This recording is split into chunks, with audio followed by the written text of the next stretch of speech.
All right, well, welcome to week number 9 update of fall semester. So thank you for following along. We really appreciate all that you are doing. Glad, glad you're watching. Honestly, I'm glad that somebody's finding value of these. I look forward to comments in there about what you're learning or something you didn't know about as we go through these lessons. So this week in my interfaith class, we really focused on what is our ethic of interfaith cooperation. So your ethic is, when it comes to interfaith cooperation, you want to think about what is it about my religion that encourages me to want to help other people who want to get along with other religions and work together on things. So you sometimes this ethic comes from some of the central texts of your religion, like maybe important figures in your religion give you an example of, yes, I want to emulate them. I want to be like them. Maybe there's historical moments in your religion that help you to say, oh, that's how I should act. I want to go, be like that.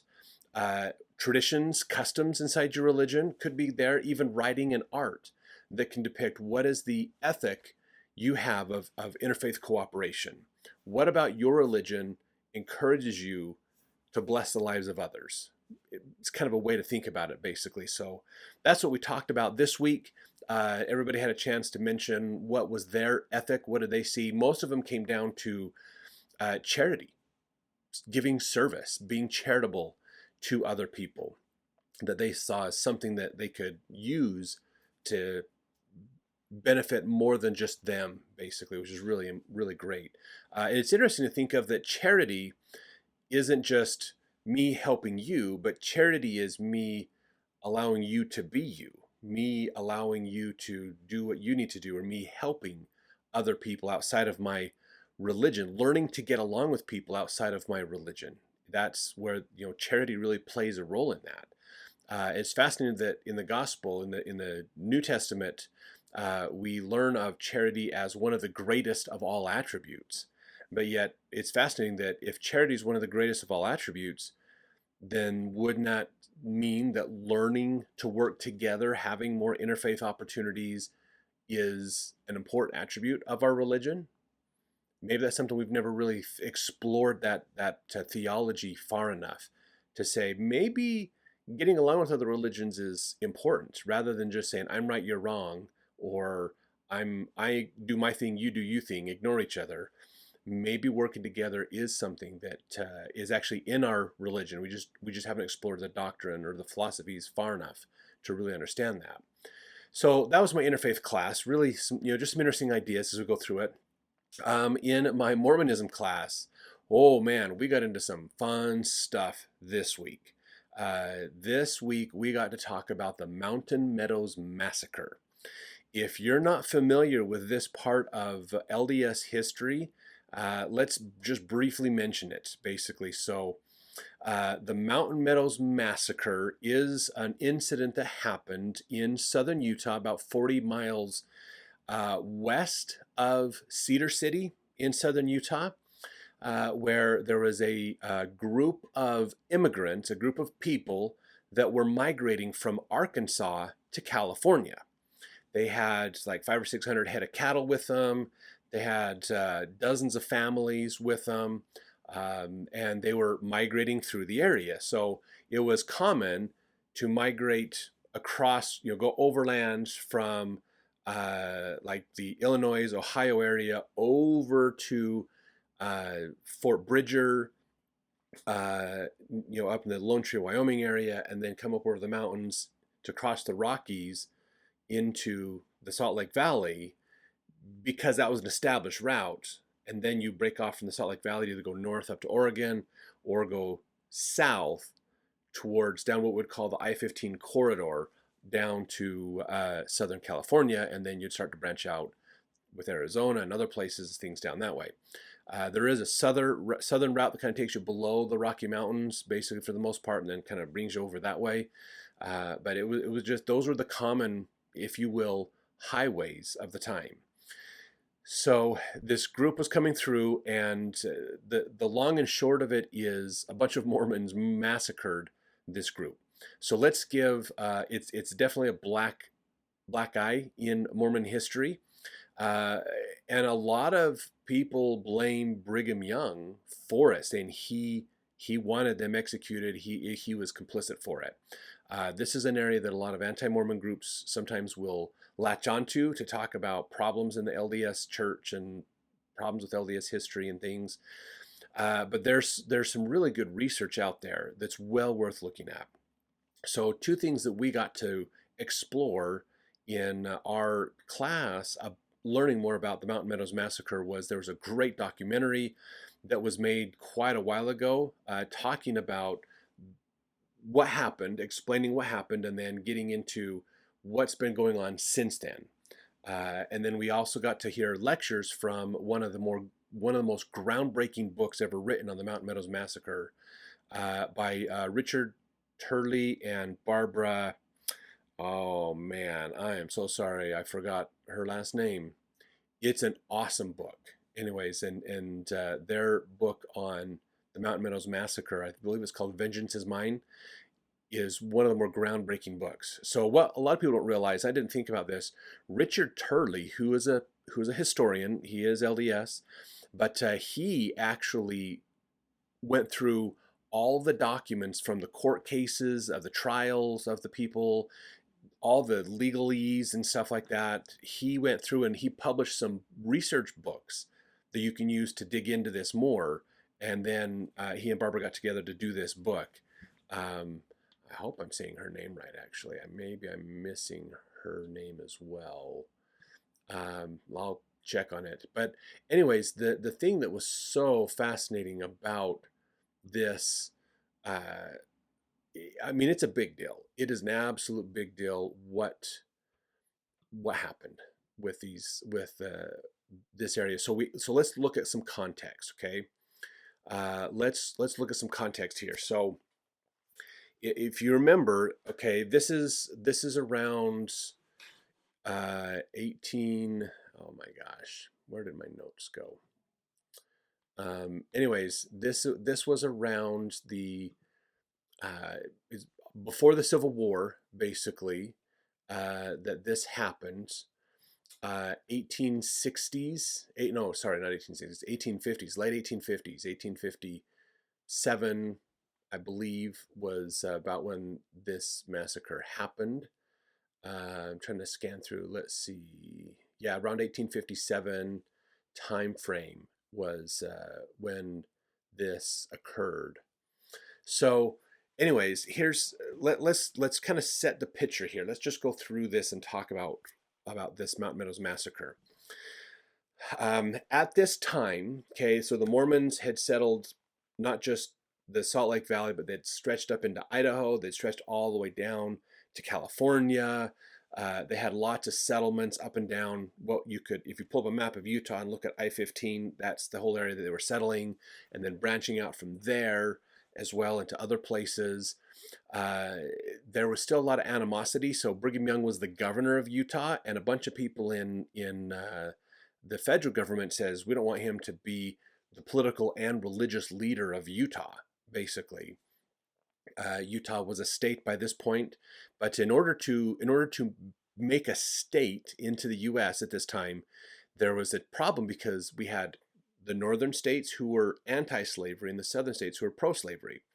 And so that was part of that Missouri Compromise and other types of bills that went through Congress. Was we need to balance the opinions of slavery in government and in the U.S. So if a slave state if another state wanted to join the U.S. and they were pro-slavery, then they had to wait till a second state, another state that was anti-slavery, would join, and vice versa. You couldn't have an anti-slavery state join the U.S.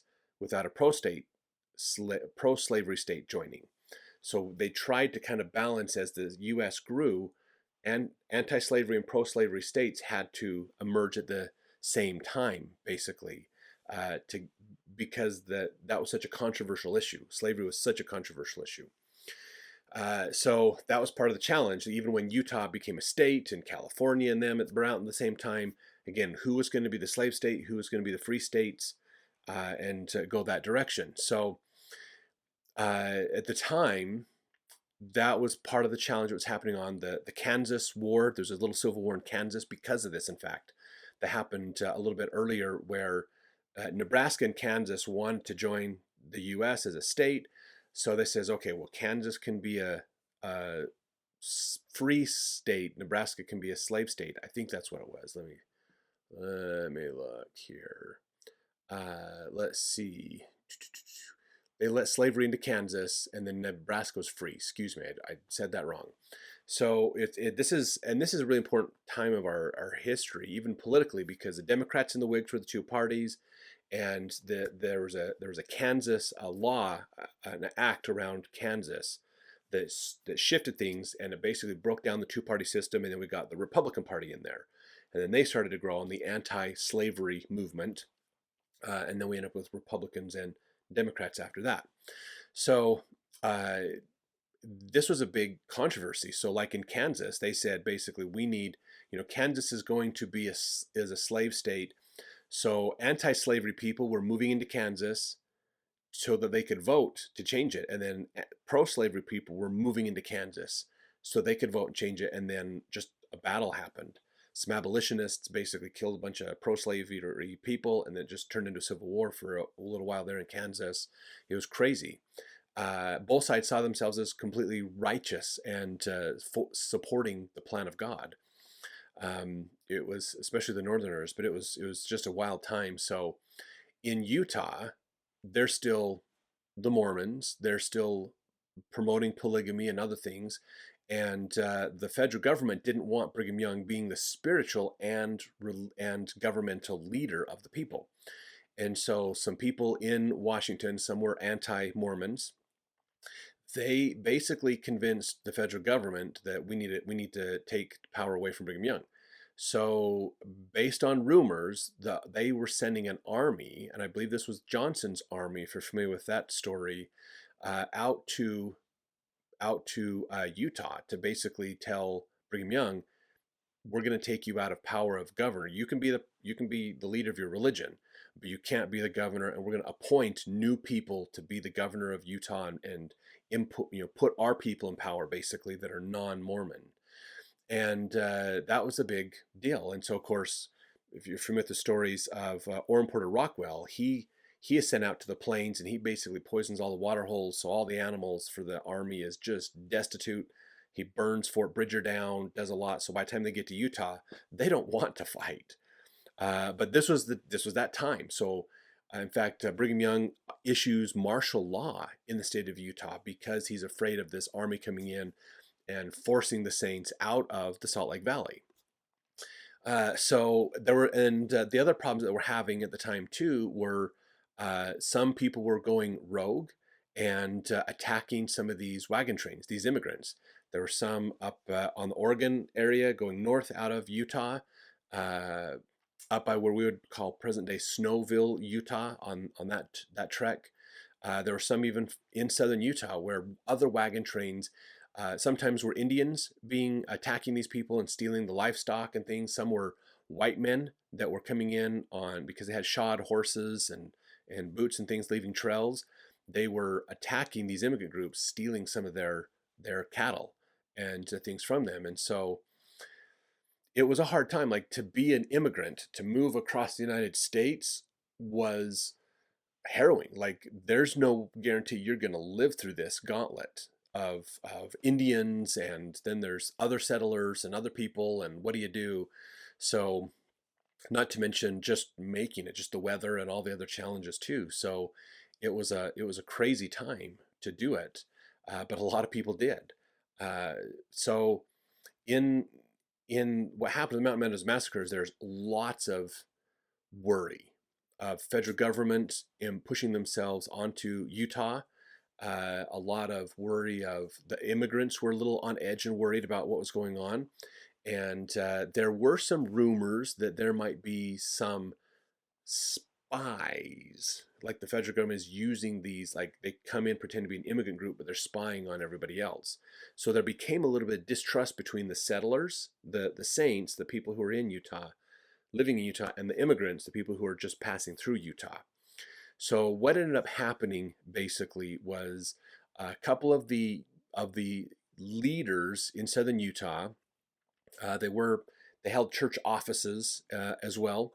They got together and they decided we need to do something about this. And there was a group of immigrants that came through from Arkansas. Uh, they had interacted with some Indians, and I believe they gave some of their cattle to Indians. I don't think the Indians necessarily took some cattle from them, but they may have, gave a couple of cows to some Indians or something as they came through the area.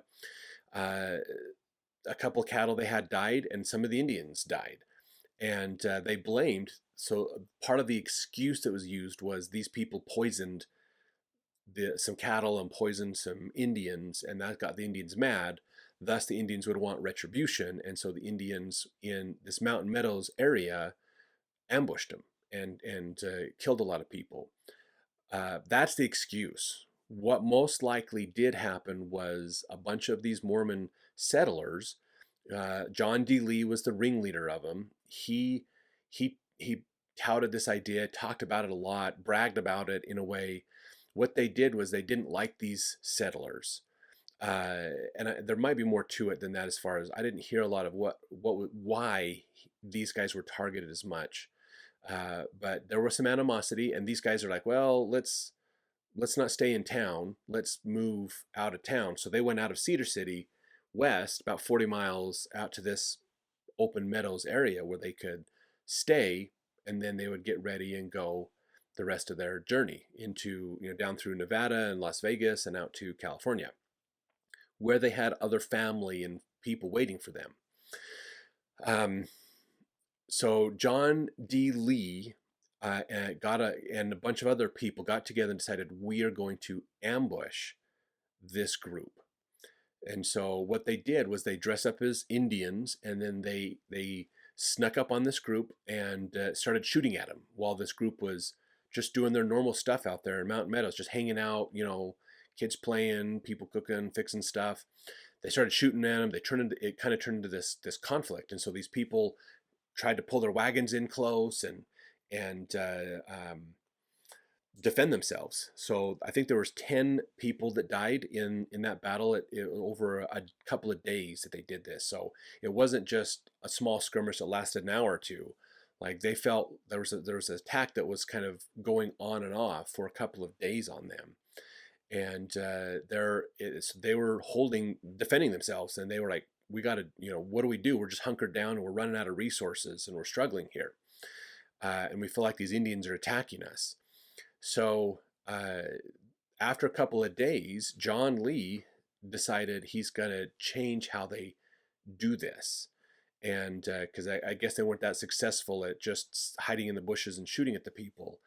So he, and I still need to read Richard and Barbara's book, Vengeance is Mine. I do have it. I just haven't read it yet with all the other reading I've been doing this semester. So John D. Lee actually changed into normal settler clothes and rode in with a white flag and proclaiming peace, and said, hey, I don't know what's going on with you guys, but I'll tell you what, come with me. Let's go back to Cedar City, and I've got some of my guys just out here a little ways. We'll protect you and help you get back to Cedar City and get you resupplied and get to where you can be more safe. You're not quite as exposed out here in this mountain valley. And they said, oh, okay, that sounds like a good idea.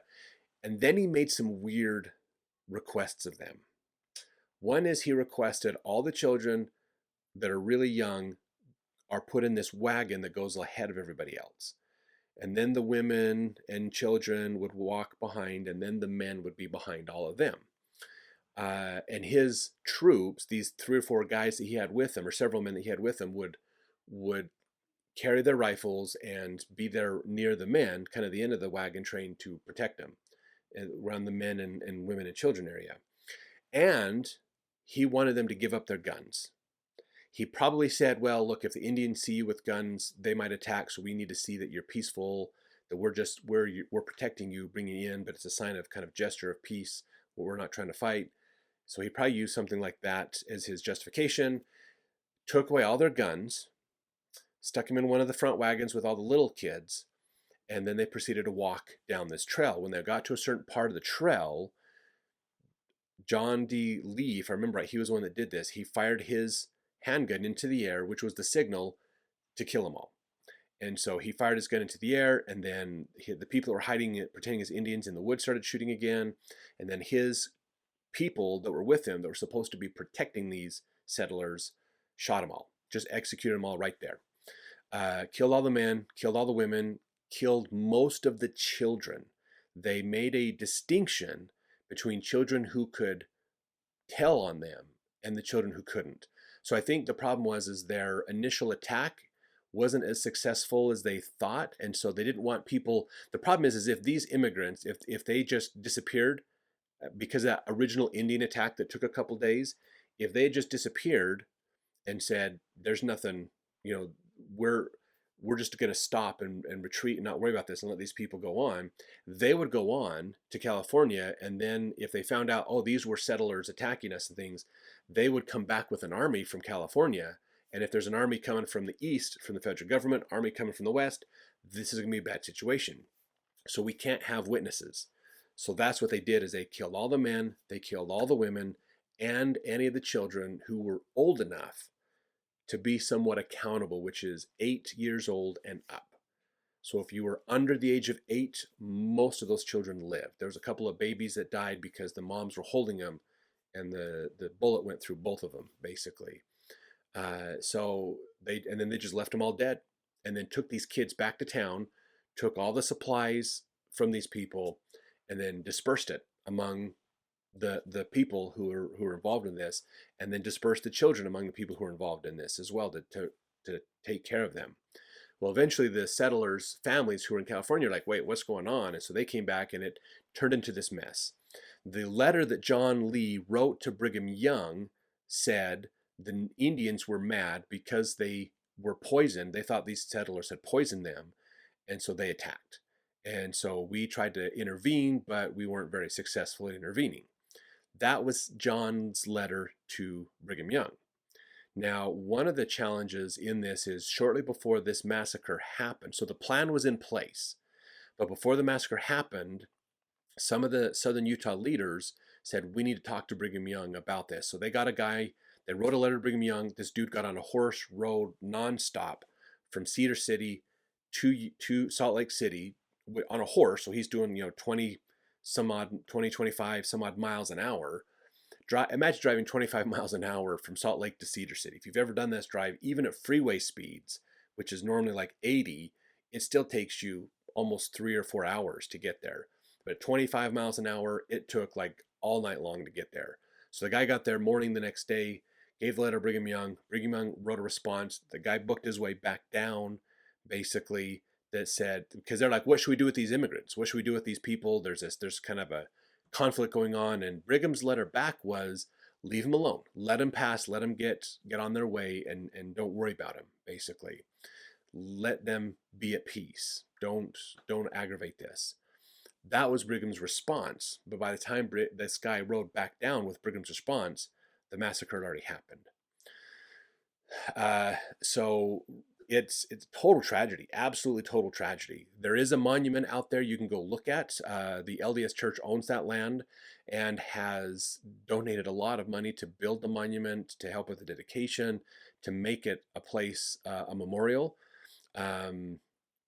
It's a lot of the families, there are a lot of descendants. This is something that was really interesting about the documentary. There's a lot of descendants of those children who survived from Arkansas, and they get together to talk about it and to discuss their ancestry and this whole experience. And a lot of them are really upset at the LDS Church because the LDS Church hasn't come out and explicitly said, hey, look, we're sorry.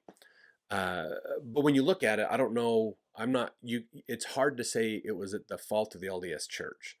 You can see all these conditions that would lead to Brigham Young's idea of, even Brigham Young was telling people, because the overland journeys, he's like, we need to make this way worse. We need people to realize that we're actually helping, because we're encouraging the Indians to be honest and not steal and rob people and be good people to the settlers and the immigrants.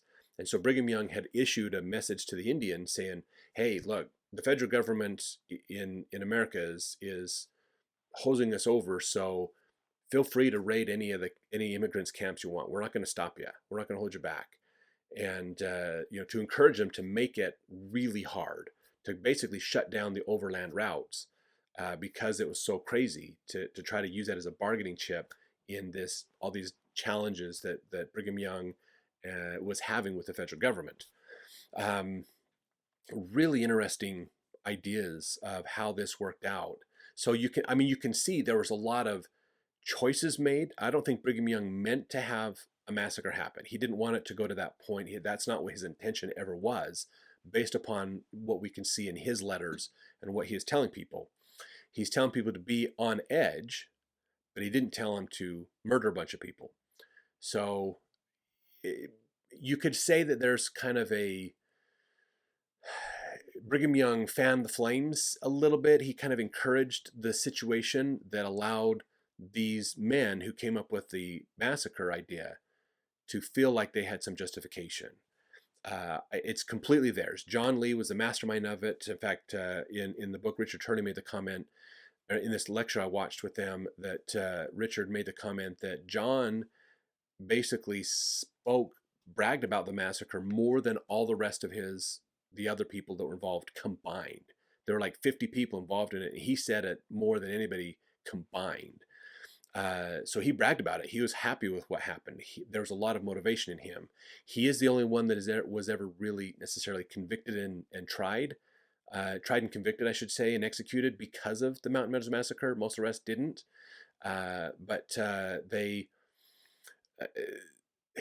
It's crazy how that worked out. In fact, even in the court case, the federal prosecutors that prosecuted it appears from Richard Turley's research that they weren't trying to prosecute all the people.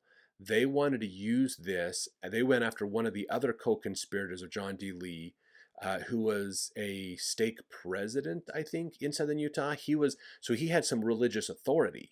And they saw this as an opportunity to get back at the LDS Church and to make life a little harder for the LDS Church by going after these church leaders. Well, they couldn't get enough evidence to convict that guy, so they ended up using the evidence. John D. Lee turned state's evidence to get these other people convicted. They couldn't get it to stick. All those trials ended in some hung juries, and so they ended up going after John Lee with his own evidence, basically, and he's the one that got convicted, which him and his lawyers thought was underhandedness, that they had given him a promise to be safe from prosecution if he turned state's evidence, and then they use it against him. But it sounds like the intention of the federal government wasn't to bring to justice the people who committed this massacre. It was to use this as a political opportunity to get at the LDS Church.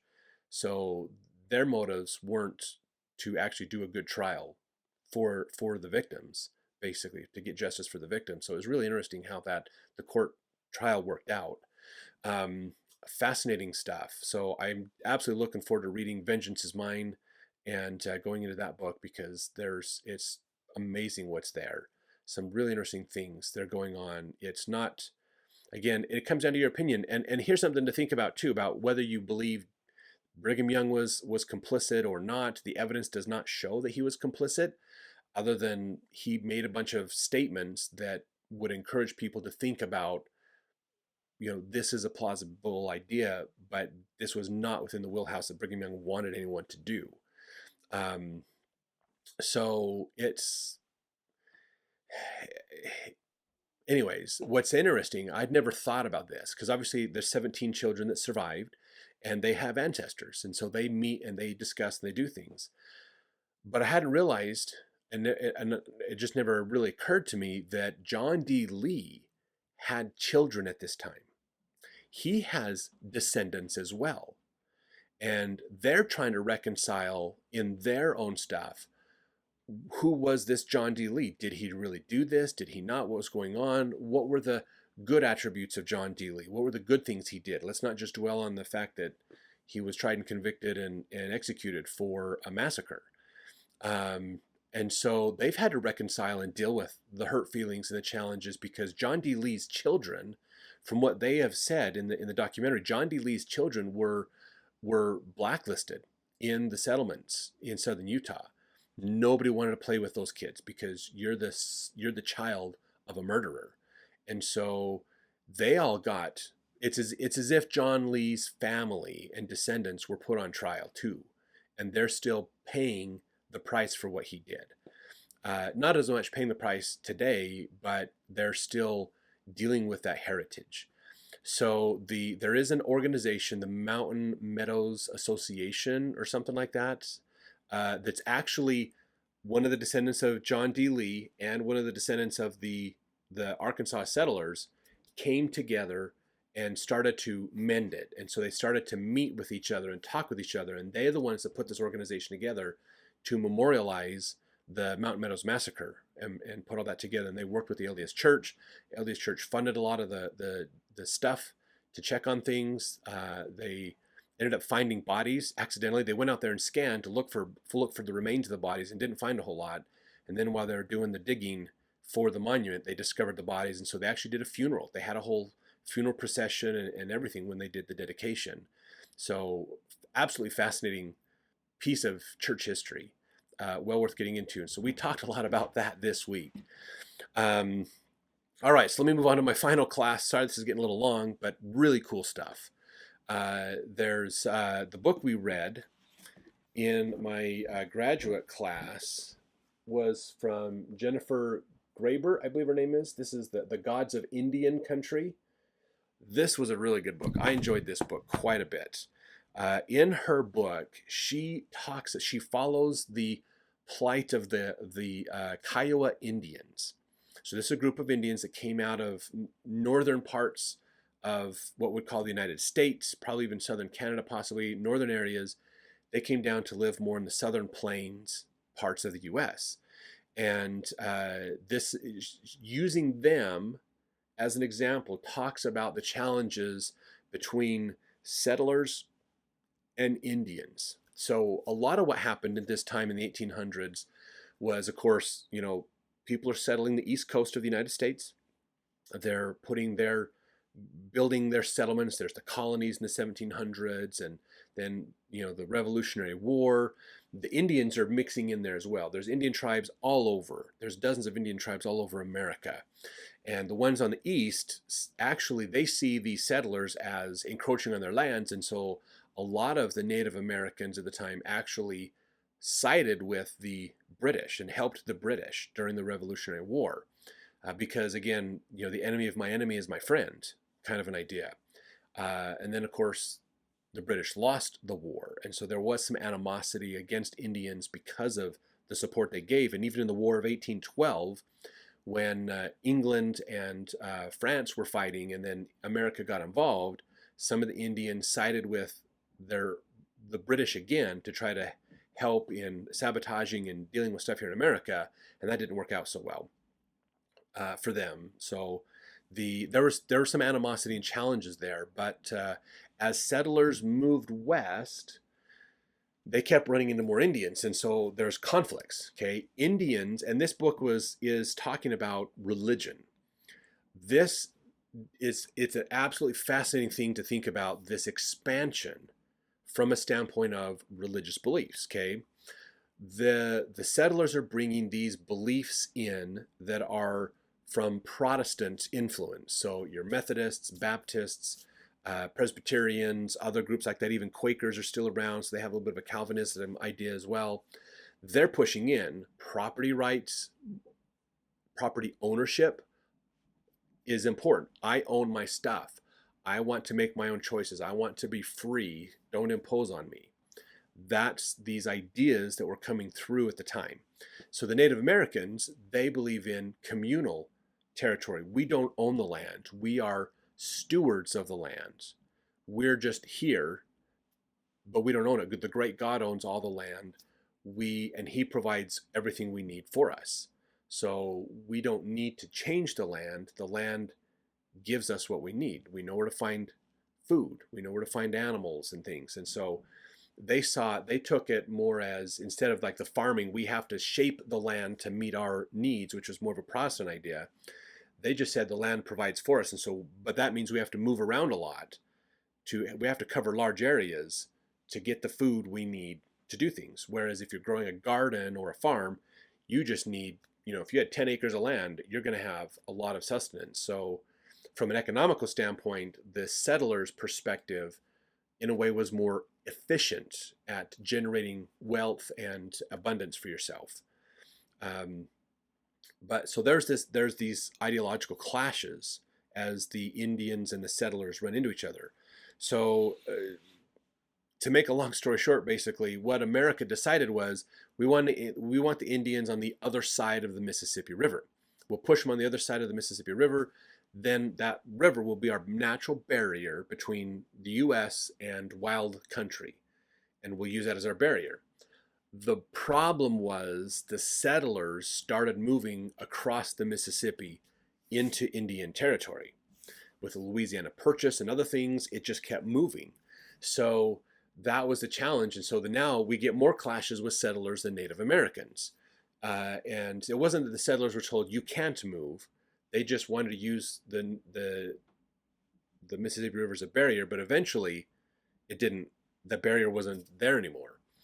So then they said, okay, so let's do this. We want to Christianize these Indians, but we have to disrupt their culture because Indians don't have a religion. They don't even have a word. Most Indian languages don't have a word for religion because they don't see how they believe different from how they live. To survive is to survive off the land, which is to gain a relationship with God of the land for sustenance. Survival and living is religion to Native American philosophy, whereas in Protestantism and Catholicism and these other more Christian groups, how you live and how you worship can be seen as separate things. That's where this idea of, after the Enlightenment period and things, secularism came in there, so it distinguished out, you can live and you can do religion and they're separate. You don't have to, they're not mutually exclusive. Whereas in Native American philosophy, it's all the same. How you live is your religion. So that was part of these clashes that were happening. So what they said was, well, we need to basically take all the Indians and stick them on a reservation for their safety. And I put heavy quotes on that if you ever watch some of those shows, like Night and Day and other ones, when the government comes and says, we're here to help you, we're here for your safety, let us take your weapons away from you for your protection. That's a bad thing. So that's what they did, is they pushed these Native Americans on this reservation and they said, you can live here. The problem is the reservations weren't big enough to sustain the wildlife and the roaming that the Indians would do. So then they had to put strict rules. Good Indians stay on the reservation, bad Indians leave the reservation, and you go to jail and get executed, get in trouble with the law. So they tried to force them to stay there.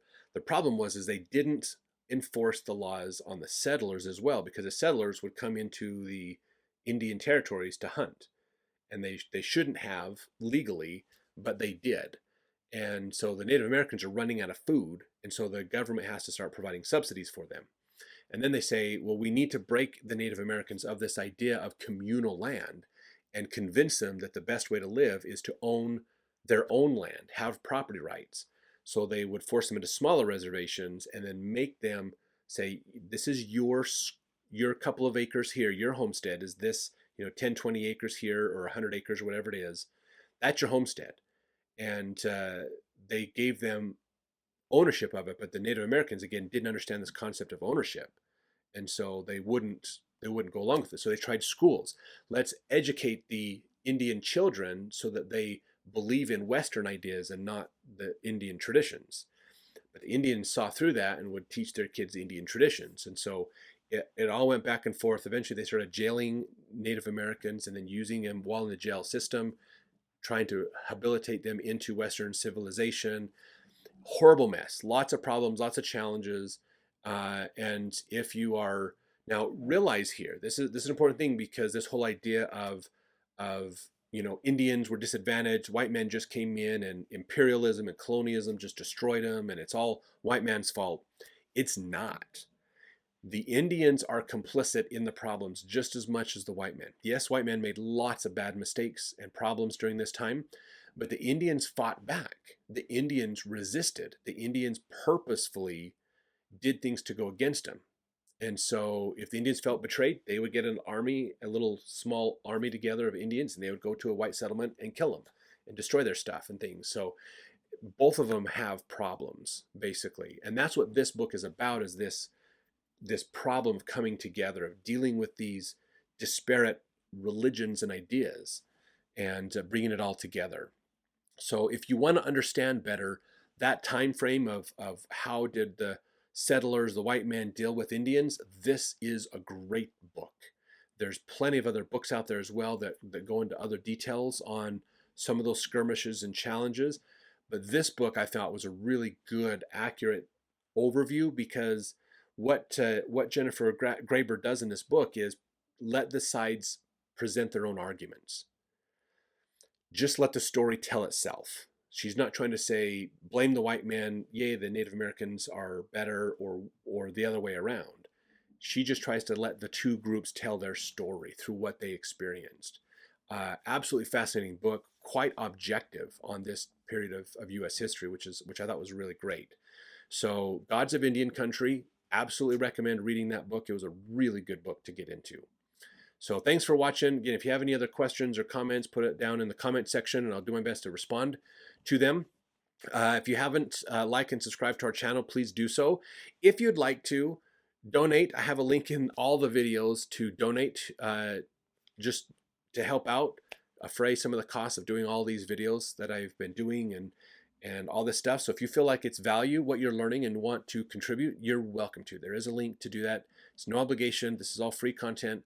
But if you feel like that would be a good thing to do, please donate. That would help so much on the costs of all the videos and editing and books and school and everything else too. But thanks for watching. We want you to watch, mainly, and learn. Study and learn yourself. I want to give you a portal into more education, and that's why I'm doing these videos. So I look forward to seeing you in the next one.